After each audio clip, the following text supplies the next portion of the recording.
How the fucks are going, everyone? Back today with another video.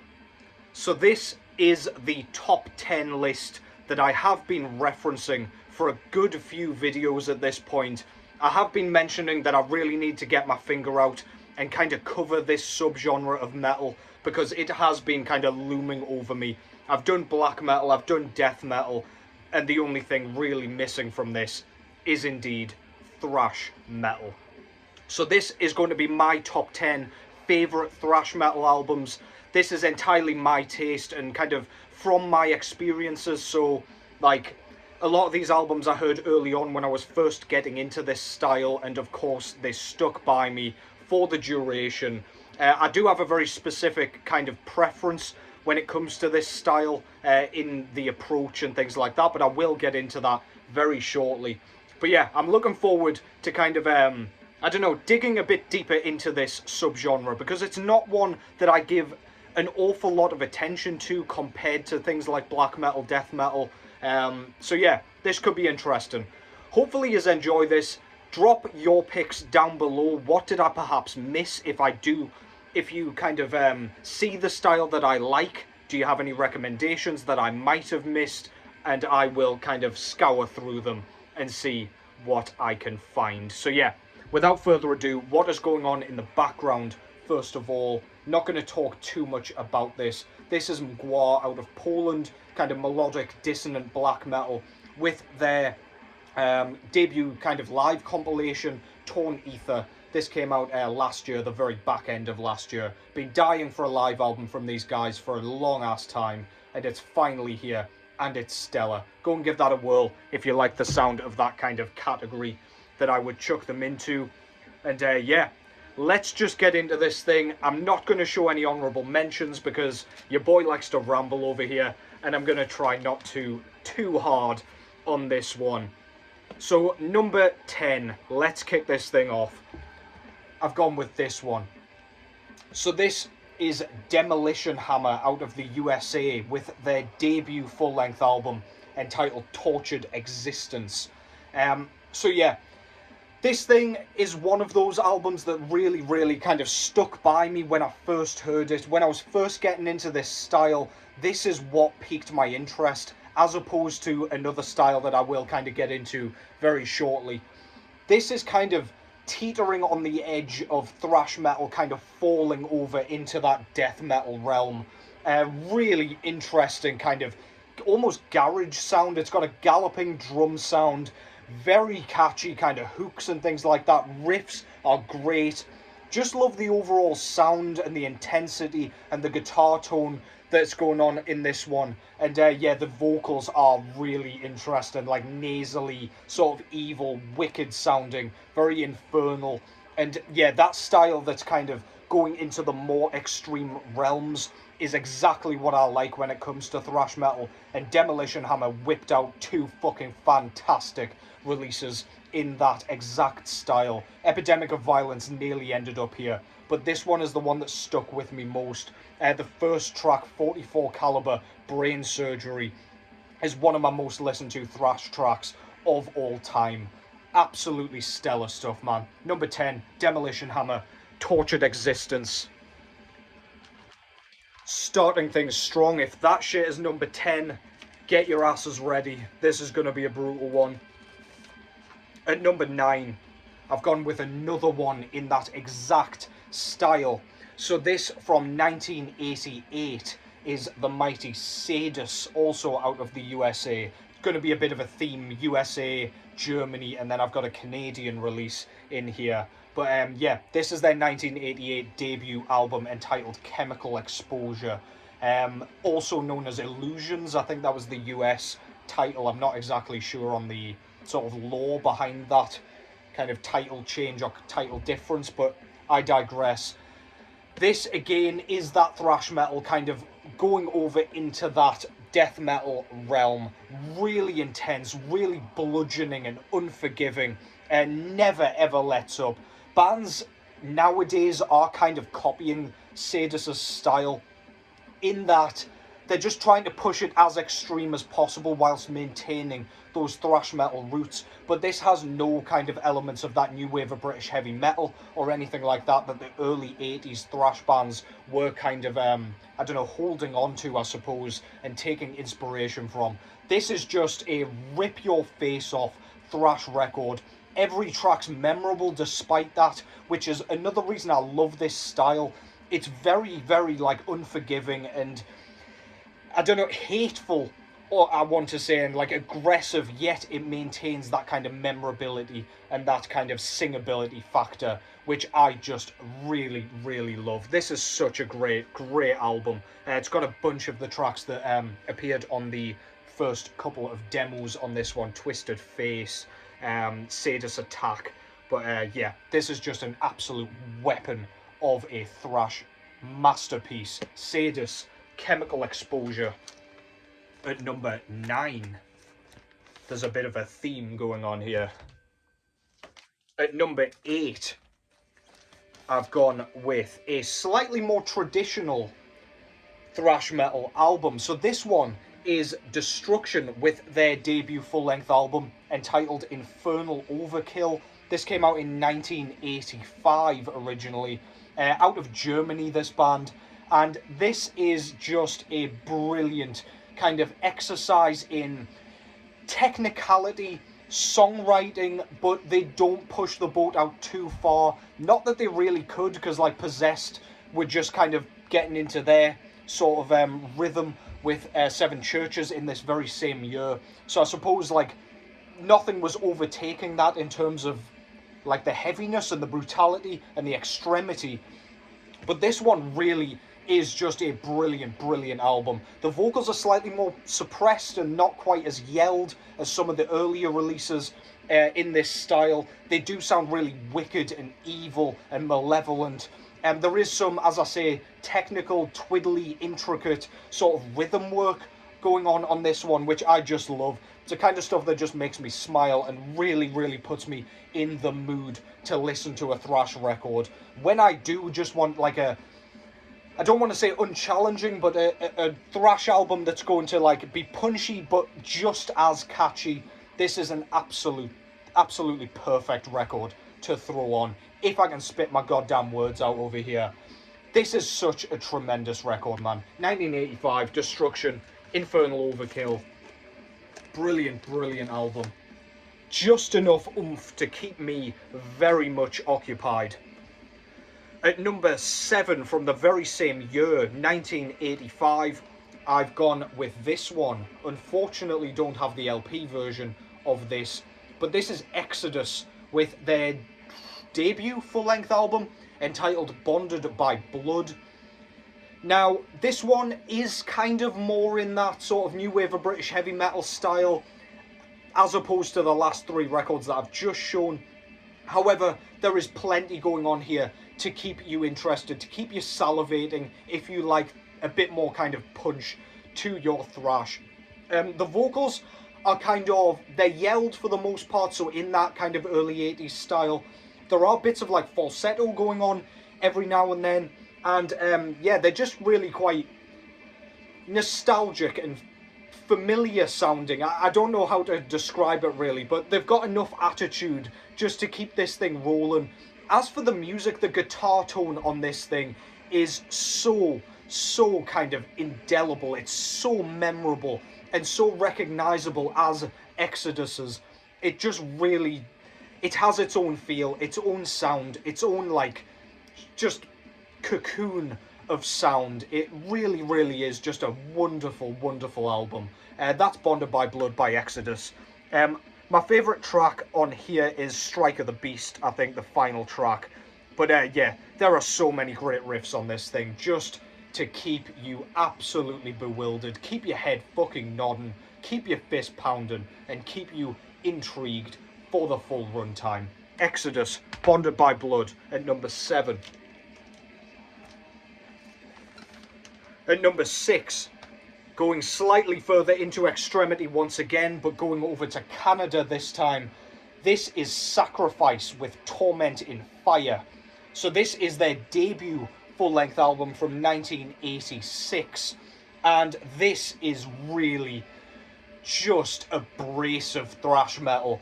It is thrash, but it's got that kind of grainy, gritty production value that just pushes it closer towards that extreme sort of more death metal style. This almost has a bit of a like blackened edge to it, I would almost say, like a proto black metal feel to it, just in the production alone. But then the drums are blistering really fast.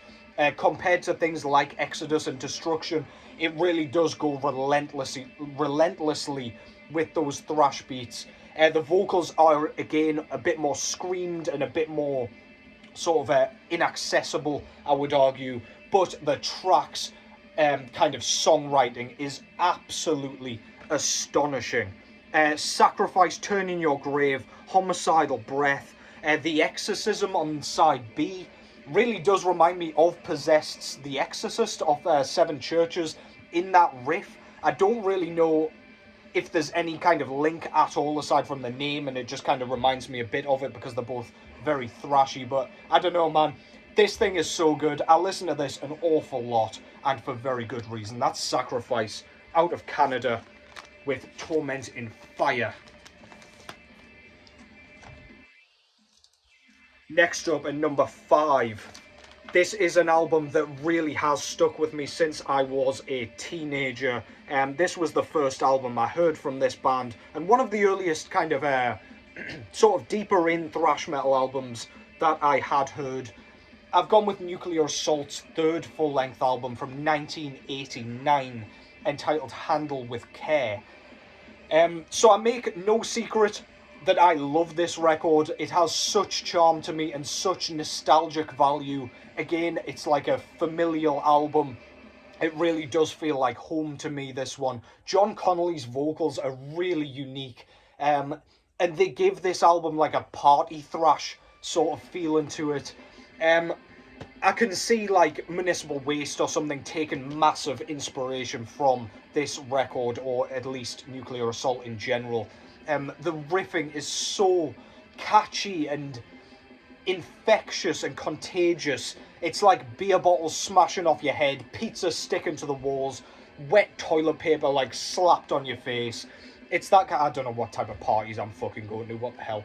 But yeah, this thing is just such an invigorating, uplifting, and just fun release that just has riffs across the board. It's absolutely fantastic. There is even like a little bit of like, it's not quite like a funky track. What's it called? I think it's got funk in the name. Funky Noise it's called. Which is, I can see why somebody would hate it, but I really love it. Again, probably because of that nostalgia factor. I heard this shit early on, or at least early on in my listening experience. But yeah, I love this entire thing. It's so much fun. That's Nuclear Assault, Handle with Care.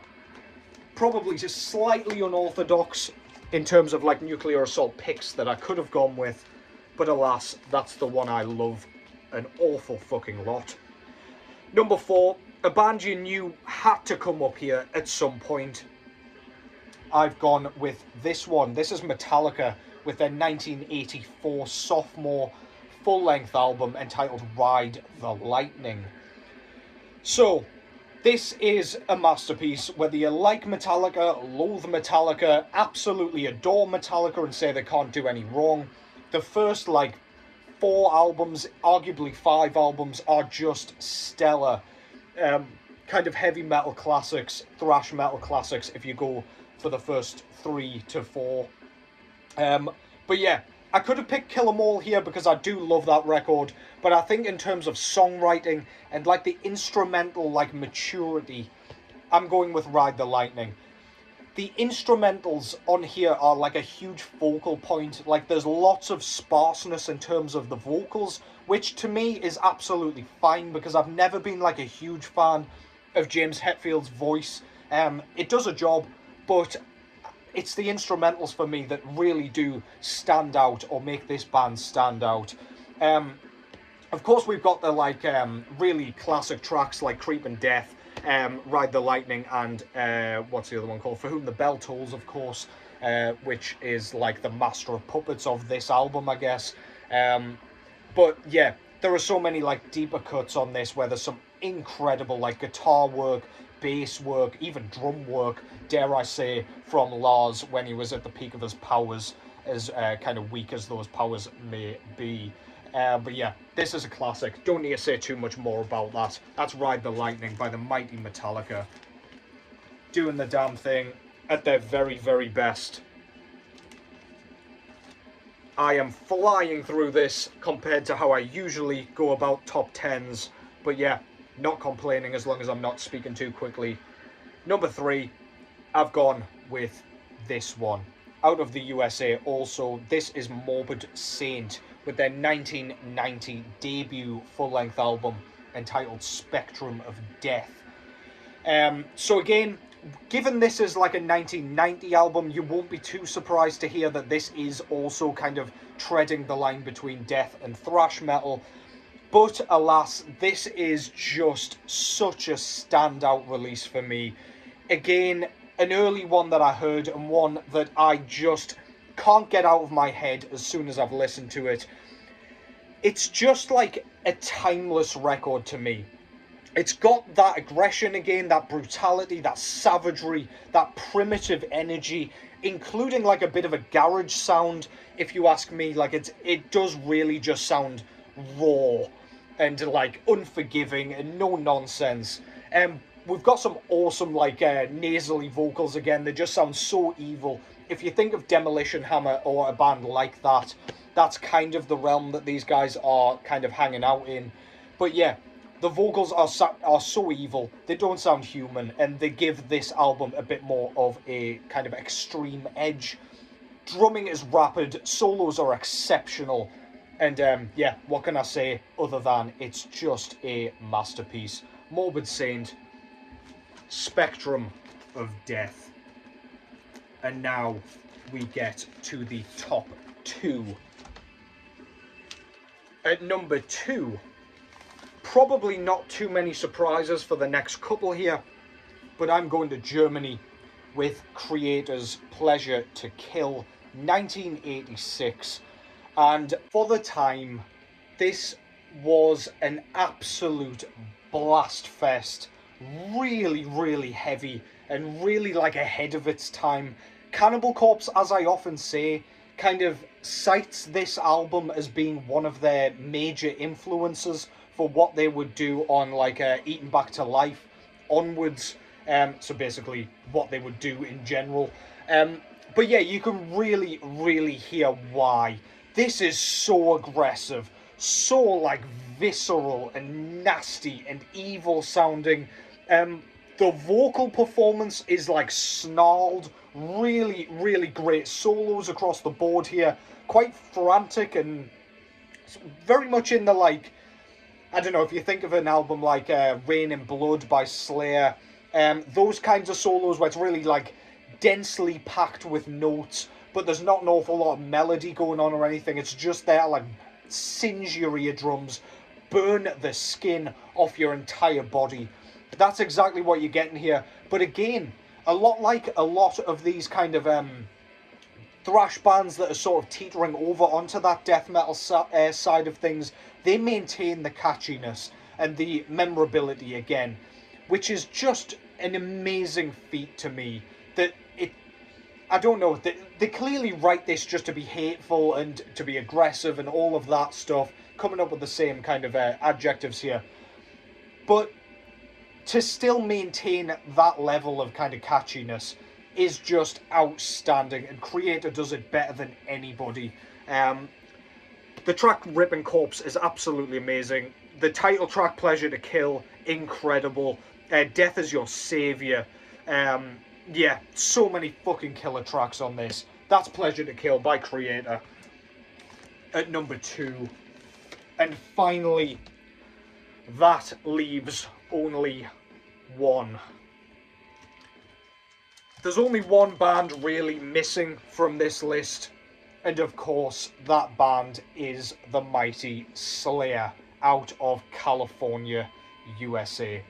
This is Show No Mercy, their debut album from 1983, and this is an absolute masterpiece. This really does just epitomise the early thrash sound. It's the perfect kind of balance and like bridge almost between new wave of British heavy metal and thrash metal. The guitar tone sounds really traditional. It sounds really kind of, I don't know, it harkens back to the like earlier 80s where you've got bands like Iron Maiden, etc., etc. Insert band here.